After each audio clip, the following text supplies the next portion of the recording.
अस्सलाम वालेकुम स्टूडेंट्स, कैसे हैं आप सब। उम्मीद करता हूँ आप लोग ठीक होंगे। तो आज इनकम टैक्स का जो न्यूमेरिकल है उसका लेक्चर दूसरा लेक्चर है।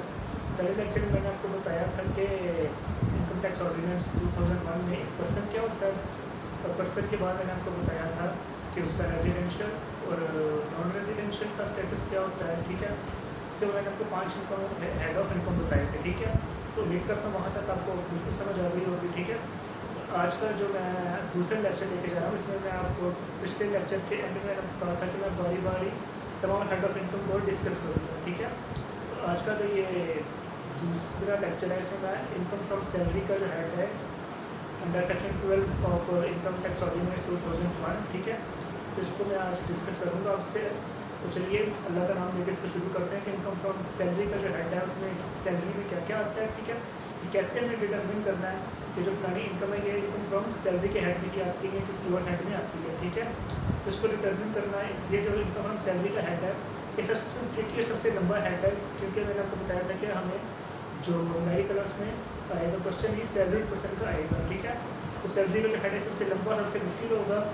तो अगर आप ये कर लेते हैं तो आपको न्यूमेरिकल काफ़ी हद तक आपका दुरुस्त होने के चांसेस हैं। ठीक है, तो चलिए अल्लाह का नाम लेकर आज हम शुरू करते हैं इनकम फ्रॉम सैलरी का हेड। ठीक है, और देखते हैं कि सैलरी हमारी होती क्या है। ठीक है, तो स्टूडेंट्स जो सैलरी है इसमें सबसे पहले चीज़ जो ज़रूरी है वो होता है डिटरमिन करने के लिए कि ये जो सैलरी है ये मतलब जो इनकम है ये सैलरी के हेड में आता है। तो इसके लिए सबसे पहले जो हम देखते हैं वो देखते हैं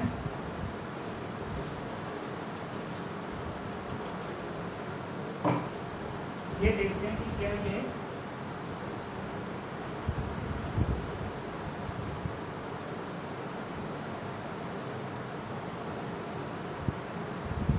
एम्प्लॉय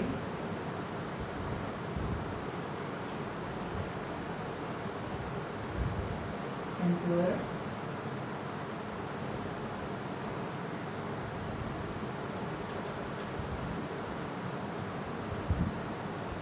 एम्प्लॉय एम्प्लॉयर रिलेशनशिप है। ठीक है, मतलब क्या ये जो इनकम आ रही है ये एम्प्लॉय एम्प्लॉयर के रिलेशनशिप से आ रही है।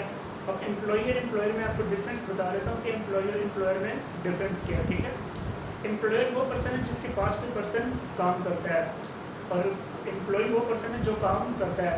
मिसाल के तौर पर दो पर्सन है, मिस्टर एक्स और मिस्टर वाई। ठीक है, जो मिस्टर एक्स है वो मिस्टर वाई की कंपनी में है, उसके पास किसी फैक्ट्री में है, उसके पास किसी भी किस्म की जॉब करता है। ठीक है, तो जो मिस्टर एक्स है वो एम्प्लॉय होगा, और जो मिस्टर वाई है जो मिस्टर एक्स है वो एम्प्लॉय होगा, और जो मिस्टर वाई है वो एम्प्लॉयर होगा, क्योंकि मिस्टर एक्स जो है वो जॉब करते हैं मिस्टर वाई के पास। ठीक है स्टूडेंट्स, तो हम देखते हैं कि एम्प्लॉय एम्प्लॉयर रिलेशनशिप होता क्या है। ठीक है, एम्प्लॉय एम्प्लॉयर रिलेशनशिप होता है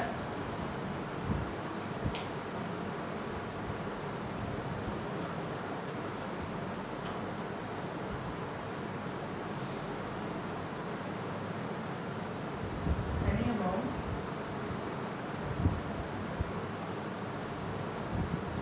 received by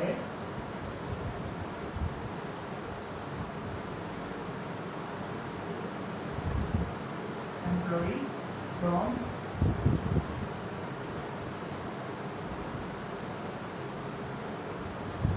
his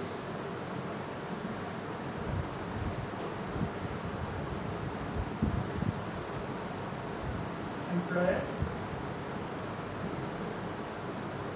under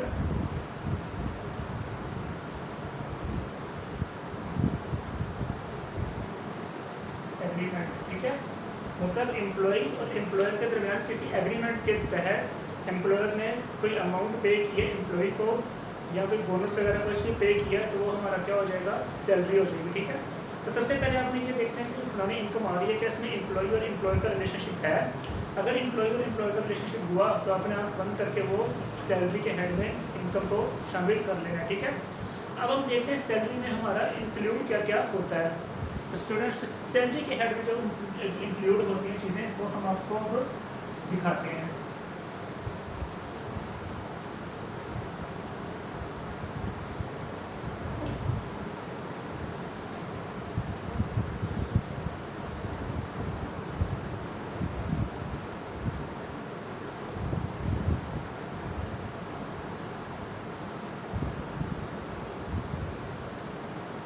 salary include,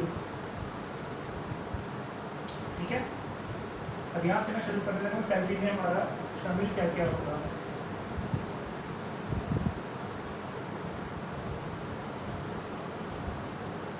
basic पे, ठीक है, बेसिक पे, वेजेस,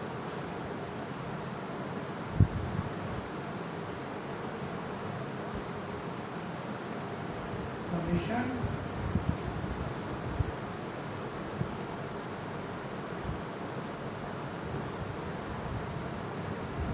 लीव पे,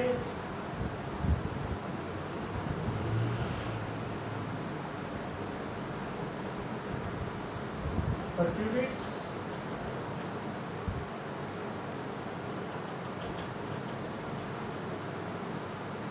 benefits, etcetera.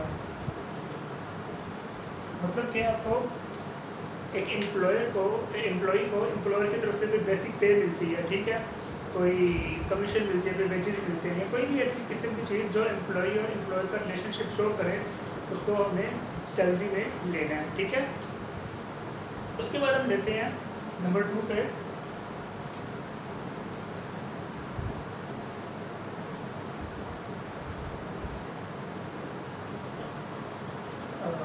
Perquisites,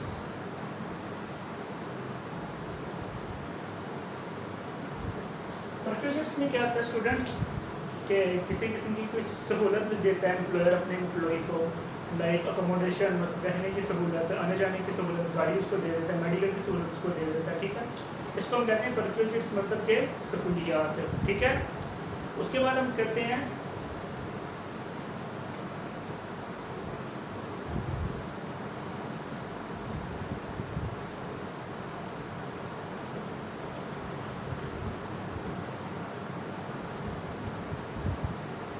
expenses of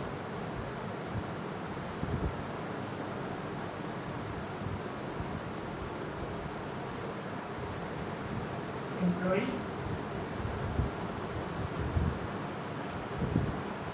paid by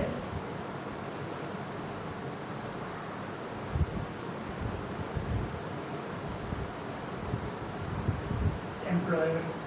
मतलब कि एम्प्लॉय की कोई एक्सपेंसेस है, लाइक उसने अपने घर का रेंट पे करना था, या उसने मतलब कोई टैक्स पे करना था, या किसी किस्म के भी कोई चार्जेस पे करने थे, बैंक चार्जेस पे करने थे, किसी भी किस्म की कोई लोन पे करना था, ठीक है, जो कि जिम्मेदारी थी एम्प्लॉय की, लेकिन पे कर दी एम्प्लॉयर ने।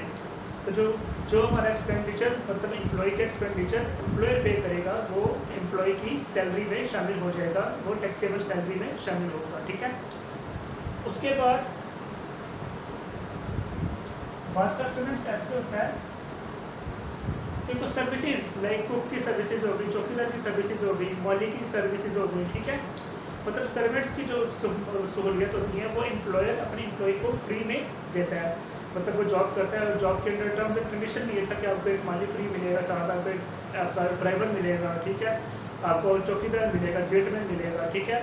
तो वो भी उसकी सहूलत, जब उसकी जो पे है, जाहिर सी बात है, अगर कोई चौकीदार प्रोवाइड कर रहा है तो उसकी पे, चौकीदार फ्री तो नहीं काम कर रहा है, सैलरी तो वो ले रहा है। अगर वो एम्प्लॉय उसकी सैलरी नहीं पे कर रहा, उसकी सैलरी पे कर रहा है एम्प्लॉयर, सीधी सी बात है, ठीक है। मतलब एम्प्लॉयर जो है चौकीदार की सैलरी पे कर रहा है, और चौकीदार काम किसके लिए कर रहा है, एम्प्लॉय के लिए, तो वो उसकी बेनिफिट में आ जाएगा, वो सैलरी, उसकी जो सैलरी जो पे कर रहा है एम्प्लॉयर, वो एम्प्लॉय की सैलरी में शामिल होगा, ठीक है। मतलब कि services of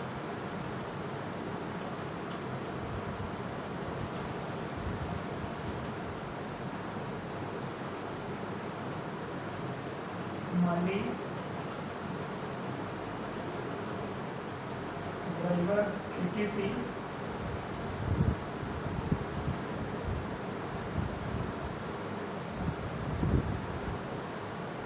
provided by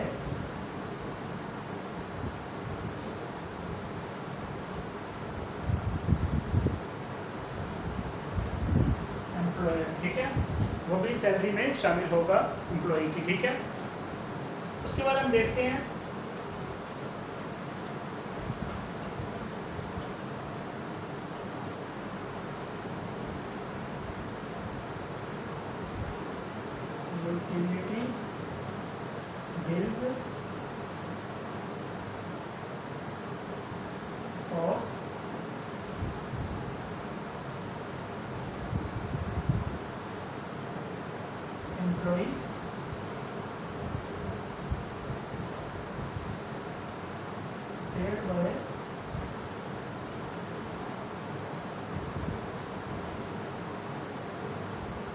employ के घर में बिजली का बिल था, एम्प्लॉयर के घर का कोई गैस का बिल था, कोई पानी के, एम्प्लॉय के घर का भी बिजली का बिल था, कोई पानी का बिल था, कोई गैस का बिल था, ठीक है, जो कि पे कर दिया हमारे एम्प्लॉय ने, तो वो भी किसमें शामिल होगा, उसकी सैलरी में शामिल होगा एम्प्लॉय की, वो भी टैक्सेबल होगा, ठीक है।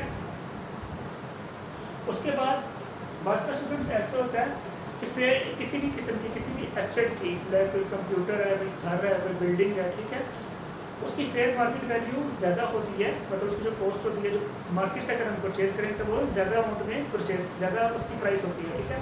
और जो हमारा एम्प्लॉयर है वो एम्प्लॉय का ऑफर करता है कि मिसाल के तौर पर मैं आपको एक एग्जाम्पल देता हूँ, एक वो है कंप्यूटर है, ठीक है,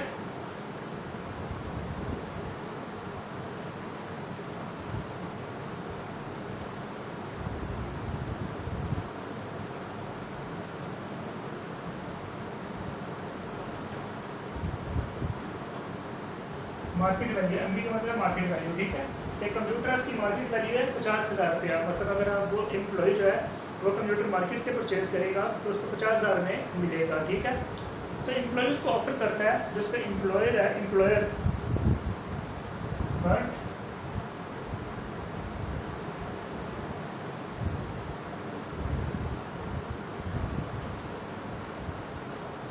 employer sell computer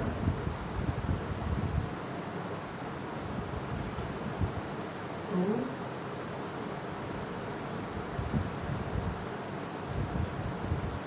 employ for ₹45,000, मतलब जो 50,000 का एक कंप्यूटर है, अगर वो मार्केट से खरीदे तो उसकी वैल्यू 50,000 है, लेकिन एम्प्लॉय ने वो कंप्यूटर किससे खरीद लिया, एम्प्लॉयर से, और कितने का खरीदा, 45,000 रुपये का, तो 5,000 रुपये का फायदा हुआ एम्प्लॉय को। तो जो 5,000 रुपये का अक्सर सरप्लस होगा, जो 5,000 रुपये का जो बचत होगी वो उसकी क्या हो जाएगी, टैक्सेबल सैलरी में शामिल हो जाएगी, वो सैलरी में शामिल होगा एम्प्लॉयर की, ठीक है, एम्प्लॉय की, सॉरी। तो 5वां फिर क्या आ गया, 6वां, sorry,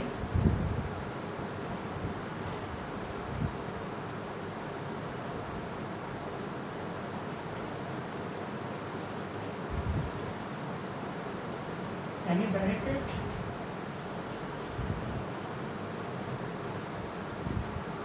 received by employee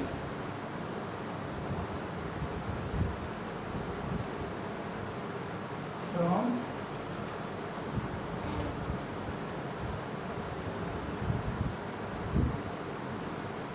his employer, किसी भी किस्म का जो बेनिफिट है जो कि एम्प्लॉई और एम्प्लॉय रिलेशनशिप में शामिल हो, उसको हम किस में शामिल करेंगे, टैक्सेबल इनकम में, सैलरी के हेड में। मतलब कि ये रटा है सबका कि एम्प्लॉय एम्प्लॉयर रिलेशनशिप में किसी भी किस्म का बेनिफिट एम्प्लॉय रिसीव करता है वो सैलरी में शामिल होता है, वो टैक्सेबल इनकम की सैलरी के हेड में शामिल हो जाएगा, ठीक है। तो ये तो थी कि सैलरी होती क्या, सैलरी में इंक्लूड क्या क्या होता है, ठीक है। ये जब हम आगे जाकर न्यूमेरिकल सॉल्व करना शुरू करेंगे तो हमें पता करना शुरू हो जाएगा आहिस्ता आहिस्ता क्या होता है। अब हम देखते हैं कि जो सैलरी के हेड का जो मेन पर्पस है वो होता है परक्यूजिट्स। परक्यूजिट्स क्या होते हैं, ठीक है, परक्यूजिट्स मतलब बेनिफिट्स किस किस्म के मिलते हैं, ये चीज़ जो है परक्यूजिट्स, बेनिफिट किस किस किस्म के मिलते हैं एम्प्लॉई को, ठीक है। तो वो इसको मैं रेस करता हूँ, इसको अब अगर आपने नोट करना है तो उसको नोट कर लीजिए, इसको आपने किसी भी अगर इसको वीडियो को पॉज करके इसको नोट कर लीजिए, ठीक है। और मैं फिर इसको मैं कराता हूँ तो आगे आपको बताता हूँ कि परक्यूजिट्स कौन कौन से मिलते हैं एम्प्लॉय को एम्प्लॉयर की जानिब से।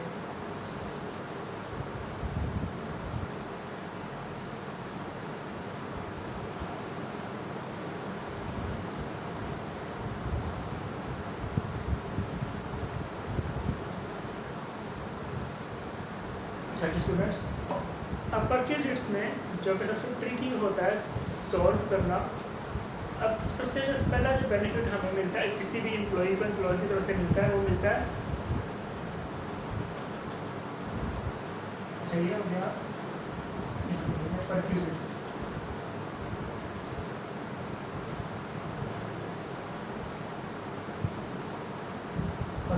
ठीक है। तो जो पहला परक्यूजिट्स मिलता है वो कौन सा मिलता है स्टूडेंट्स, अकोमोडेशन। अकोमोडेशन मतलब रहायश, ठीक है।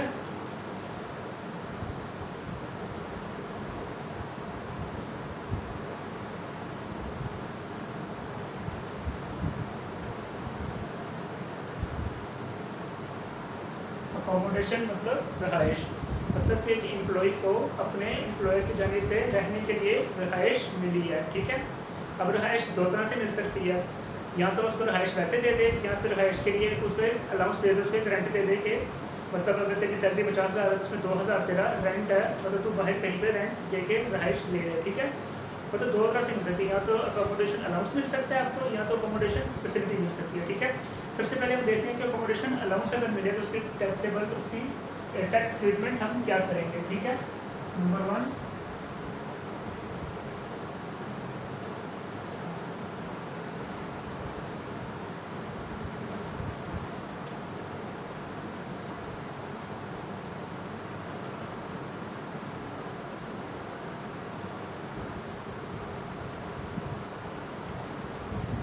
अकोमोडेशन अलाउंस, ठीक है।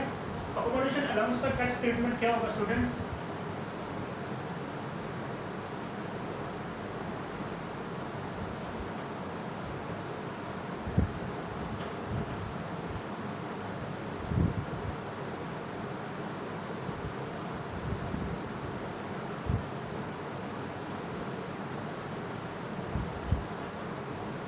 Fully taxable.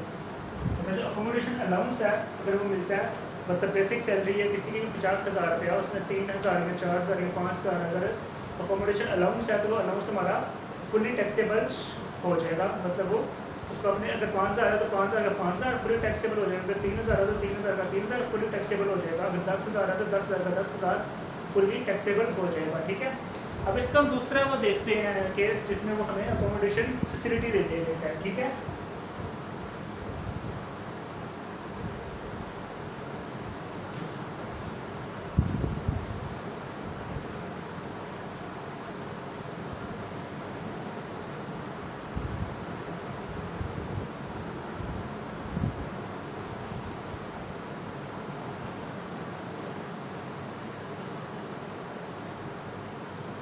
अकोमोडेशन फैसिलिटी, ठीक है। अकोमोडेशन फैसिलिटी है कि वो अकोमोडेशन अलाउंस नहीं देता, बल्कि उसको खुद फिजिकल एक रहाइश दे देता है कि यहाँ पे तू रह सकता है, एम्प्लॉयर अपने एम्प्लॉई को, ठीक है। अब हम देखते हैं कि इसका टैक्स ट्रीटमेंट क्या होता है, ठीक है। अब इससे हम देखते हैं, सबसे पहले इसको हम कंपैरिजन करके उसको कंपैरिजन के तौर पर एक अमाउंट को हम टैक्सेबल करते हैं, ठीक है। कंपैरिजन हम किस किस चीज़ का करते हैं? दो चीज़ों का, ठीक है। दो चीज़ों का कंपैरिजन करते हैं, और वो किस किस चीज़ का करते हैं? नंबर 1,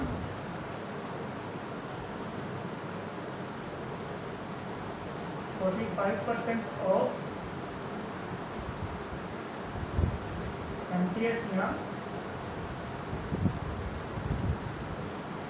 बेसिक पे का, ठीक है। अब MTS क्या होता है? MTS में आपको फिर कुछ समझाऊंगा, मतलब बेसिक या MTS में से एक दिया होता है, ठीक है। क्वेश्चन में हमें अगर MTS नहीं दिया हो तो बेसिक दिया होगा, बेसिक नहीं दिया हो तो MTS दिया होगा, ठीक है।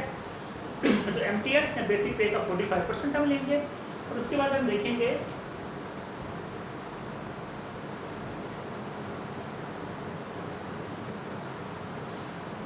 Amount received as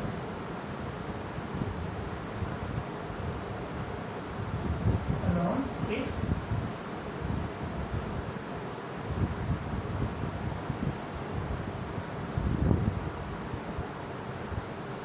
accommodation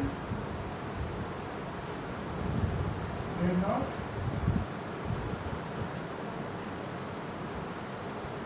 provide, मतलब वो अमाउंट हम देखेंगे, ठीक है। क्वेश्चन में उसने दी होगी, मतलब वो अमाउंट देखेंगे अगर हमें अकोमोडेशन फैसिलिटी ना मिली होती तो उसके बदले में हमें अकोमोडेशन अलाउंस कितना मिलना था, ठीक है। तो वो देखेंगे, हम दोनों का हम कंपैरिजन करेंगे, इन दोनों में से विच एवर इज हायर, जो भी हाई अमाउंट होगी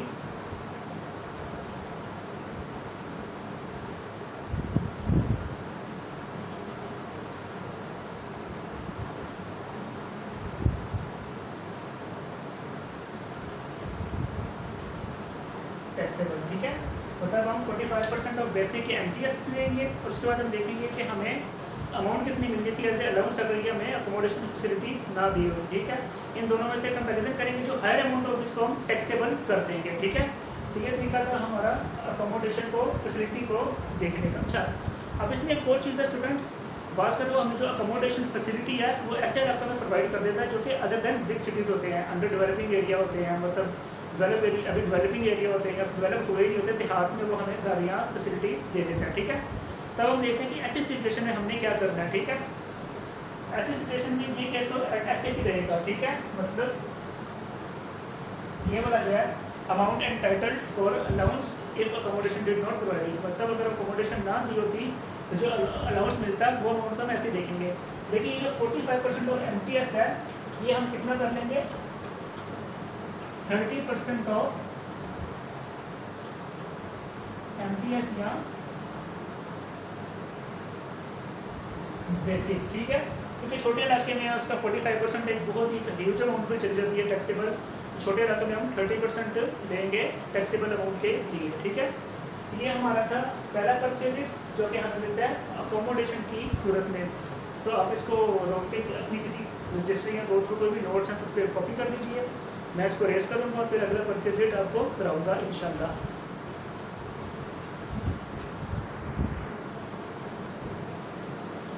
तो स्टूडेंट्स अब हम देखते हैं कन्वेंस। ठीक है, कन्वेंस मतलब ज़राया आमदरफ्त, मतलब आने जाने के लिए जो आपको फैसिलिटी देगा आपका एम्प्लॉयर। ठीक है, अब जो फैसिलिटी है वो भी आपको दो तरह से मिल सकती है, कन्वेंस भी आपको दो तरह से मिल सकती है। या तो आपको कन्वेंस अलाउंस दे देगा, अगर कन्वेंस अलाउंस नहीं देगा तो आपको कन्वेंस की फैसिलिटी प्रोवाइड कर देगा, आने जाने के लिए आपको गाड़ी दे देगा या कोई बाइक दे देगा या फिर कार वगैरह दे देगा। ठीक है, तब हम देखते हैं कि कन्वेंस हमें किस तरह से मिल सकती है, दो तरह से। ठीक है, सबसे पहले हम इसका वही केस देखते हैं कि अगर वो हमें कन्वेंस अलाउंस पे करता है। ठीक है, अलाउंस। ठीक है, तो अलाउंस जैसे कि हमने अकोमोडेशन अलाउंस को फुली टैक्सेबल किया था, तो जो ये कन्वेंस अलाउंस है ये भी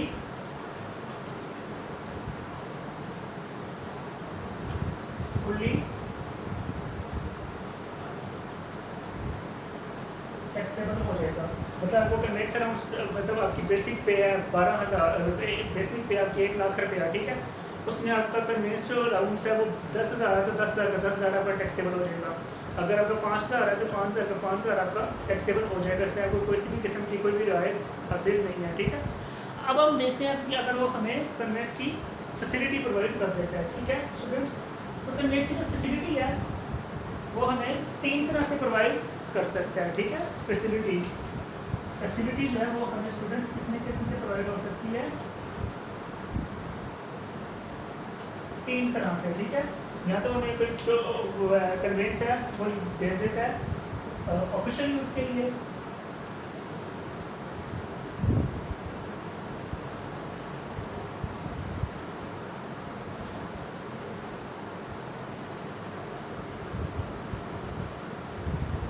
ओनली। ठीक है, नंबर 2 पे वो हमें दे सकता है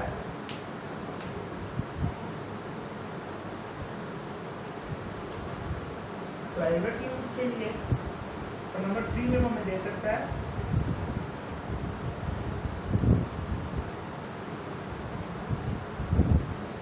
पार्शियल यूज़ के लिए। पार्शियल का मतलब है कि प्राइवेट के लिए भी और उसके लिए भी, ऑफिशियल के लिए भी। ठीक है, प्राइवेट और ऑफिशियल दोनों के लिए अगर वो दे दो वो हमारा वो हो जाएगा, पार्शियल यूज़ हो जाएगा। ठीक है, तो पहले हम देखते हैं कि अगर वो हमें ऑफिशियल यूज़ के लिए देता है। ठीक है, तो ऑफिशियल यूज़ के लिए अगर हमें वो देता है तो फिर तो हमने इसके टैक्स ट्रीटमेंट क्या करना है स्टूडेंट्स, वो 0% टैक्सेबल होगा, तो उस पर टैक्स 0% लगेगा। ठीक है, कोई भी टैक्स उस पर नहीं लगेगा। ठीक है, अब हम देखते हैं कि अगर वो हमें प्राइवेट यूज़ के लिए देता है। ठीक है, तो प्राइवेट यूज़ के लिए वो हमें देगा तो उसमें 5% ऑफ कॉस्ट या फिर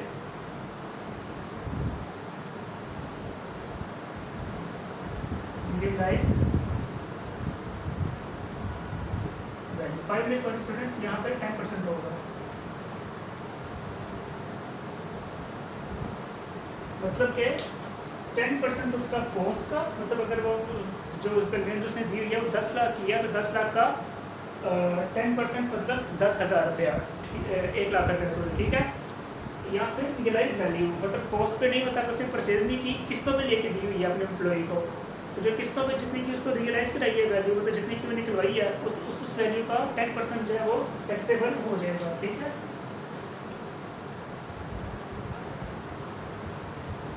तो अगर वो हमें देता है पार्शियल यूज के लिए तो फिर हमारा 5% ऑफ कॉस्ट या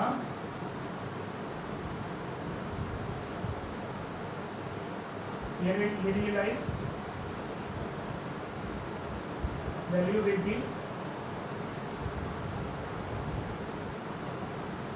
टैक्सेबल। ठीक है स्टूडेंट्स, ये मतलब अगर वो पार्शियल यूज़ के लिए देता है, आप ऑफिशियल यूज़ के लिए भी कर सकते हो और आप प्राइवेट यूज़ के लिए भी कर सकते हो, तो फिर 5% उसका आपने टैक्सेबल करना है कॉस्ट का या रियलाइज वैल्यू का, मतलब जितनी कि आपने किस्तों में निकाल के दी है। ठीक है, और अगर प्राइवेट यूज़ के लिए 10% और अगर ऑफिशियल यूज़ के लिए है तो 0% आपने उसको टैक्सेबल करना है। ठीक है, तो ये आज की एक लेक्चर बहुत लंबा हो गया, वीडियो बहुत लंबा, ऑलमोस्ट हाफ आवर या उससे ज़्यादा तो हो गया, तो इसको मैं यहीं स्टॉप करूँगा। इससे जो आगे लेके चलूँगा मैं नेक्स्ट वीडियो में लेके चलूँगा, उसमें आपको मैं प्रोविडेंट फंड और एक सिर्फ परचेसिंग भी रह गया जो कि मेडिकल का परचेसिंग था वो भी रह गया, और पेंशन का भी मैं आपको, ठीक है, ये एक बड़ा लंबा एक हेड है, इसको मैं 2 या 3 एक वीडियो ये हो गई है, 1 या 2 वीडियो जिसके और बन जाएंगे। ठीक है, उसमें हम सैलरी का जो हेड है वो कंप्लीट हो जाएगा।